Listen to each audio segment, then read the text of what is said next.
Bill Lyons flew P-51s over Europe with the 357th Fighter Squadron. He will put you in his Mustang's cockpit through his vivid recollections and recount the harsh reality of fighting Focke-Wulfs and Messerschmitts in the chaotic skies of World War II. When I was about 2 years old, my mom and dad were at an airfield that had a Ford Tri-Motor land one day and was giving rides. A Ford Tri-Motor had 3 engines, one in the front and one on the left wing and one on the right wing. And my dad said, "Ethel, is it okay if I take a ride? I don't want to risk you on this thing, but I would like to take a ride." My dad. My mom said, "If you go, we all go." And we went for a ride in a Ford Tri-Motor. It had wicker chairs inside the plane. I didn't realize how high we were. I know my mom tried to point out how small the people were down there, but I didn't really appreciate it, I don't think, until years later. And that was my first flight. When I graduated high school, I wasn't yet 18, and therefore it would take me about 6 months before I would be eligible to join the aviation cadets to learn how to fly. So I got a job at the Sperry Gyroscope Company as a machinist assembler until I was 18. My parents did give me their permission because it was a moral imperative in our family that all our eligible males would enlist. Anyway, that's where I first learned to fly, in the aviation cadets. And my first flight was at Union City, Tennessee, in primary flight school, where I flew the PT-17. It was a biplane. The wings were covered with shellacked cloth, and it was open cockpit. I soloed after 7 hours, which was a little ahead of most of the fellows. I enjoyed it immensely. Then came basic training. By the way, the flight periods in primary, basic, and advanced flying were 2 months each. In basic training, I flew the BT-13. It was called the Vibrator. Well, that's what it was called then. And in advanced flying, I flew the AT-6, which was a significant increase in horsepower. PT-17 had a speed of about, 130, 140 miles an hour. If there was a 50 or 60 mile an hour wind heading you that you flew into when you were landing, it was landing almost as if you were standing still and letting the plane drop onto the runway. BT-13, I think, had about 200 horsepower, 230 or something. AT-6 had 500 horsepower. So that was a real airplane. You could do a lot of maneuvers. The engine pulled you through all of them. I was classified for single engine. After basic flying, you were classified either as a single engine pilot, which would be fighter pilot, or multi-engine, which would be for bombers, be a pilot in bombers. And if you were washed out, you either became a navigator or a bombardier. I was very thankful to be classified as a fighter pilot, especially because my cousin, Sylvan Feld, he became the leading American ace after the North African invasion. And I gather there weren't enough P-40s over there. His squadron was assigned Spitfires, and he flew Spitfires out of Pantelleria and North Africa, and he downed 9 enemy aircraft. And that was one of the reasons I wanted to be a fighter pilot. I hope to join Sylvan someday, even be in his squadron. It was a very romantic thought, you might say, to do that. Sylvan was my babysitter when I was 4 and 5 years old. a wonderful guy, very caring, and a very brave man.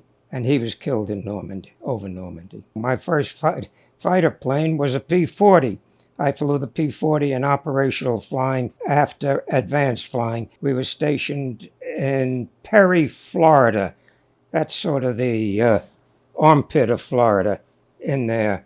I didn't fly a P-51 until I went over to England. I think 4 hours in a P-51 was ready to fly combat missions after that. That may seem like a short period of time, but the P-51 was the easiest plane I ever flew.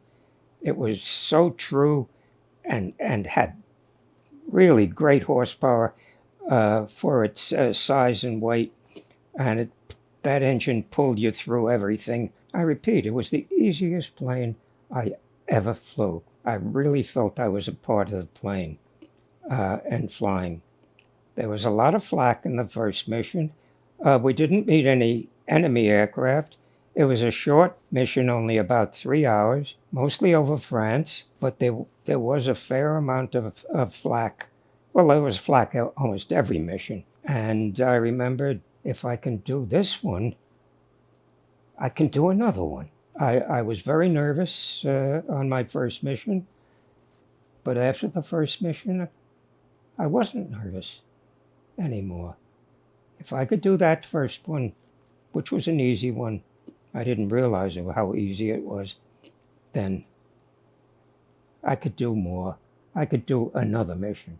I was flying Yellow 2 on Captain Fred Haviland's wing. We flew in flights of 4, Yellow 1, 2, 3, and 4, and there would be about 4, usually 4 flights to a squadron, so that would be 16 planes.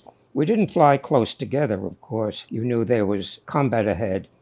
You only flew close together when you were escorting the bombers, and on this particular mission, we were assigned the lead bomber group. We were accompanying them, and we were on both sides of them on the bomber stream. We were on the south right-hand side with yellow flight, and red flight was up ahead of us, a little ahead of the bombers, and blue and green flight were on the left-hand side of the bombers.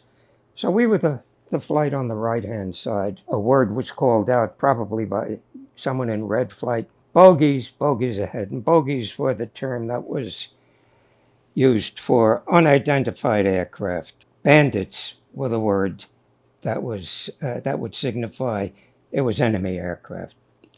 And we heard the word bogies, and I flicked on the guns. And a few moments later, someone yelled, bandits, bandits ahead. And then I looked ahead and saw little teeny dots. That's what they looked like, little teeny dots. And then Fred was on my right, so I was always looking to my right. Fred immediately turned to the right. I remember to this day how proud I was with him, because there must have been about 50, 60, 70 little dots starting to look bigger and bigger and bigger, coming toward the lead bomber flight. They weren't interested in us. I don't think they were interested in downing the bombers. And we four, because of Fred, turned into them. And the idea was, I guess, there were no orders given in combat. Rarely. You just do what you had to do because of what you saw and what the action was. And Fred led us right into where the bandits were densest. They were coming at us. It was a closing rate of, had to be something like 700 miles an hour. So they blew up in size as we went toward them, and they came toward us. And I know I was firing guns. I didn't see anything, no flashes or anything. And they were firing it. I could see flashes from the gun, little tiny flash. But nobody was hit. We went right through them and immediately turned back. Some of them got to the bombers. You could see hits on the bombers, but they were much Me-109s. They were all Me-109s, I thought, were in very much disarray. And they started to go down after they flew into some of them into the bomber stream and down. And Fred got on the tail of one of them underneath the bombers, and he got it right away. He got hits right away, and that one was destroyed. And later he got another one, all flying underneath the bombers. I was just his wingman, protecting his tail and staying with him as much as I could all the way, because that was what a wingman was supposed to do, protect your element leader's tail. That was the action there. The action later, and I'm summarizing it a lot. Too much went on it was such chaos under the bombers, flying this way, that way, trying to get on the tail of more banned enemy 109s. But Fred got two under there, under the bombers. We were now almost on the deck after that. I think Fred was just about out of ammunition, because after that 30 seconds or so of getting two Me-109s, Fred said, I think we better go home. We were on the deck and the bombers were still flying to the target at about 30,000 feet somewhere. We spotted, actually below us, a flight, sort of a little gaggle of Me-109s flying opposite us below, going back into the interior of Germany as we were flying out. And Fred did a split S to try to go on, fly down, dive on the lead, the first Me-109 in that gaggle. And he was at too steep an angle, and he had to pull out. I saw one of the Me-109s coming up, going after Fred. I dived on him. Fred was in no position to defend himself. I dived on the Me-109, and I got some hits, and that was the end of him. Fred did pull out okay, and we flew out on the deck for a while. Me-109 got on my tail. Jerry yelled out, "Yellow 2-6," meaning at 6 o'clock, and I whipped to the right as hard as I could, and then I heard Yellow 3, Barney Barab, with Jerry behind me, just so calmly said, I got him. And I looked, I was able to see an Me-09 going down, smoking below me, that Barney Barab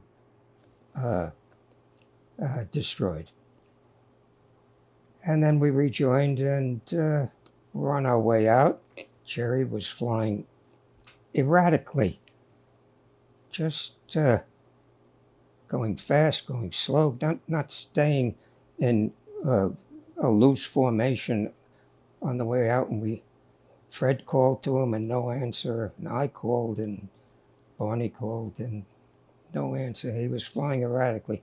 Barney got close to him to try to look into his cockpit, and that's what it seemed to us.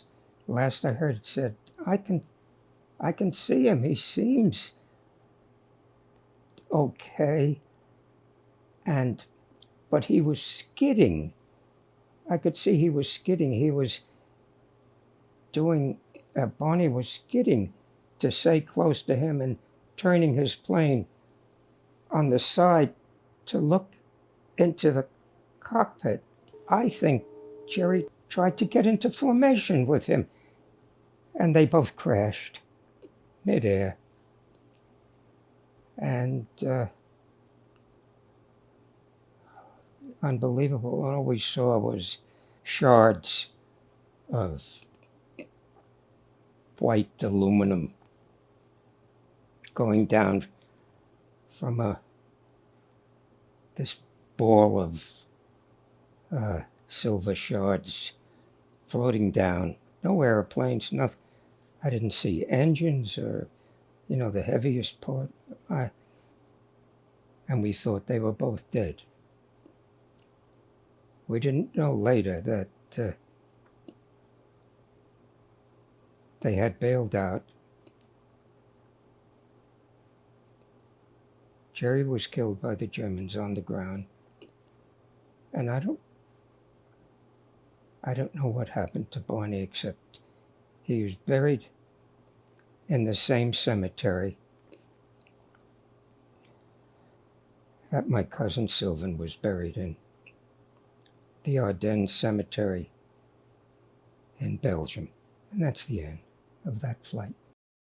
I went to the briefing anyway, because I wanted to get a ride into the railroad station in Cambridge and go to London, since I wasn't due to fly. I walked into the briefing room. My commander, Major Elder, saw me, and he said, "Come here. I want you to go back to the barracks and pick up my musette bag, and bring it here immediately before the briefing starts." And a musette bag is it's like a lady's pocketbook, only a little larger. Only it's for men. And I said, I can't. "Yes, you can. You're not on the mission. Go on, take the Jeep." And I said, "I don't know how to drive." And his jaw dropped. "You don't know how to drive an automobile?" And I said, "No, I never drove a car. I come from Brooklyn. We used to take the subway everywhere in the city. You didn't need a car. It only cost a nickel." And he cut me off. He said, "None of that. No London for you. You get checked out in the Jeep. By the time I come back, speak to Sergeant Schulte." And and that's what I did.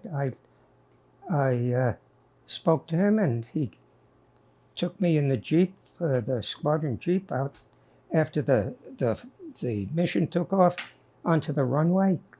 It was empty, and I drove back and forth about 10 minutes. I learned how to shift with the stick shift, and he taught me the clutch and all of that kind of thing that they don't use anymore. And he said, take it back to the ready room after you're done, before the mission comes back. And I spent a good part of the early afternoon driving up and down the runway.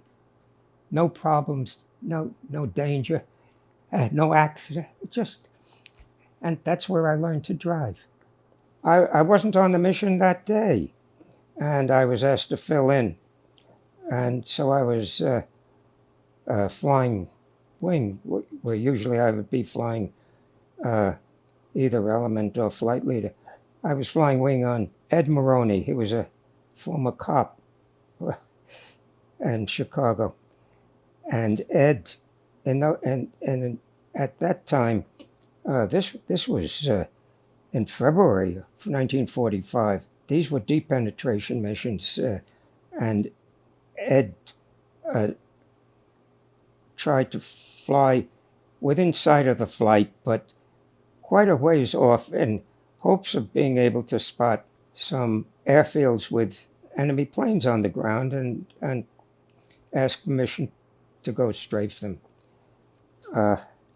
Anyway, we were flying along this front, and it was almost down to the deck and all the way up about well over 20,000 feet. I noticed up ahead, you could see the sun coming through. There was a hole in the front on the left. I was to the left of Ed. Ed was to my right, heading south toward Leipzig.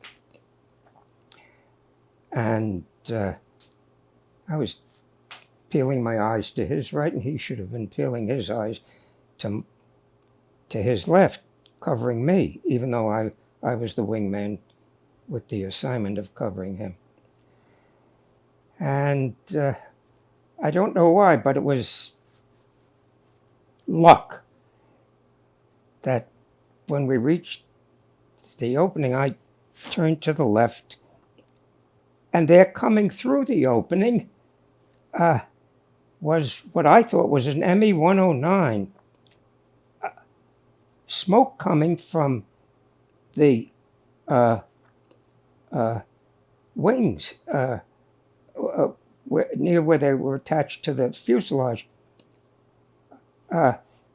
Smoke coming from them. He was firing at me. He had me dead to rights. I was flying straight and level. He was diving at about a 15, 20 degree angle, diving down, firing at me. And, but I was, as I say, at a 90-degree angle to him. And since he was firing directly at me, I knew he couldn't hit me because the bullets were coming. I couldn't see them, of course, but they were coming behind me. And all he had to do was a little left rudder and a little left stick, and he would be spraying the bullets in front of me, and I'd be flying through them. And all this comes to you in a fraction of a second. And I yelled, "Break left yellow flight." There was hardly any flight. It was just Ed Maroney.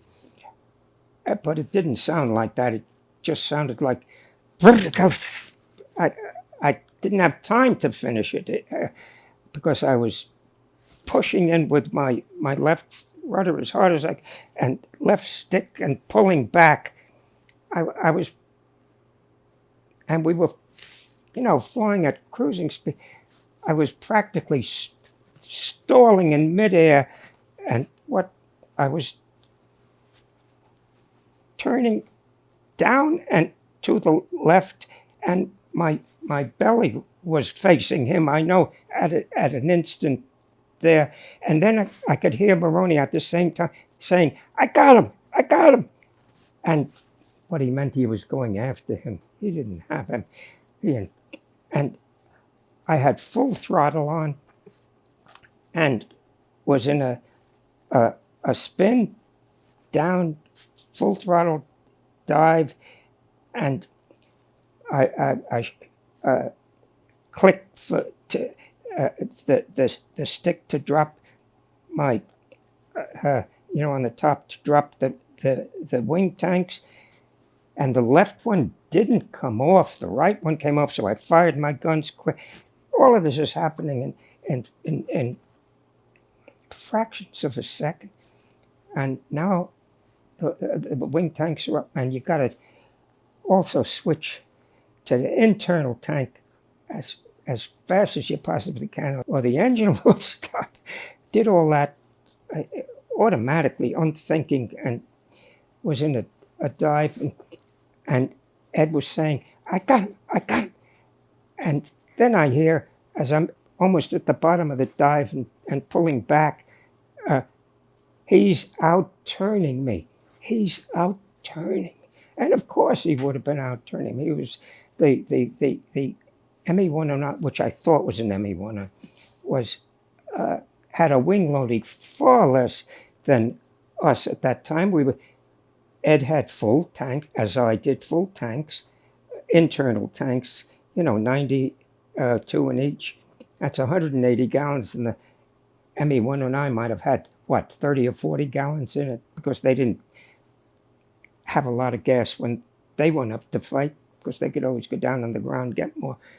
And we had to get all the way back to England. It was an FW-190 with an inline engine, which made me, giving a very thin silhouette that was firing at me as we passing that hole in the front. And so I thought it was an ME-109, and that's what I reported. But the Germans kept very accurate records of what happened in the air, and they reported that what I had downed was an FW inline engine, not the radial engine, which would have given a different silhouette. And I surely would have said it was an FW 190 if it had been the circular engine silhouette, giving a fat look to the fuselage instead of the very slim look of the ME 109. I'm pulling back, flying up very, very fast because of my dive speed to come up and help Ed, who was saying when he's out turning me. And I see almost at opposite ends of a circle, Ed and this ME 109, each trying to get on the other's tail. And the ME 109 was closer to Ed's tail than Ed, in his position, was closer to him. And I fired up at the 109 ahead of him, so he'd fly through the bullets. And I got some hits from a significant distance away. I don't know what it was, maybe 300, 400 yards. And what he did was the wrong thing. He immediately turned down and started to dive away from chasing Ed. And I was going so much faster than him up. I went on my back and went down after him. And I was faster. I caught up very quickly and was firing, and he was shedding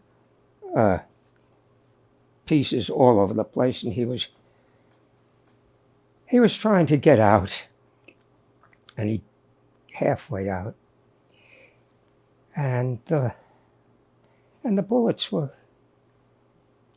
tearing him to pieces. And I saw just a part of his helmet was just flown off because his hair was straight back. I saw that. I saw the left, I think it was the left side of his face. And it was a human. And you always said I got him when you meant the plane. We never talked about killing a pilot. And I saw him blown apart, shattered. And I'm sorry in a way to say,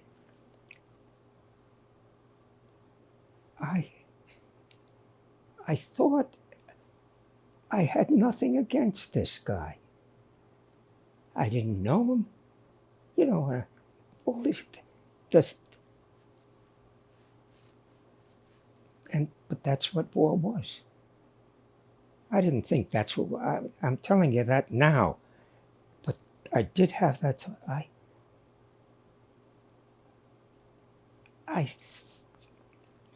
I think I said, what am I doing?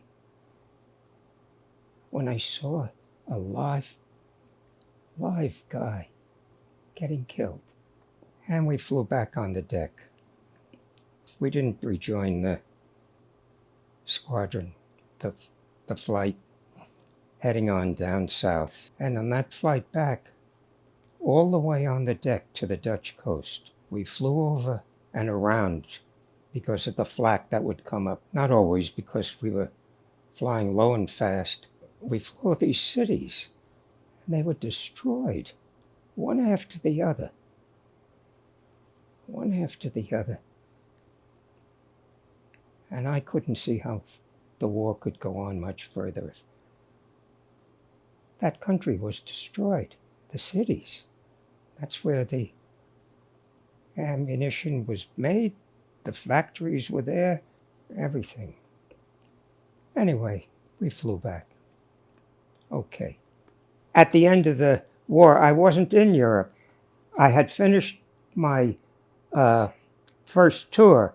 I flew 63 missions, and that's 300 combat hours.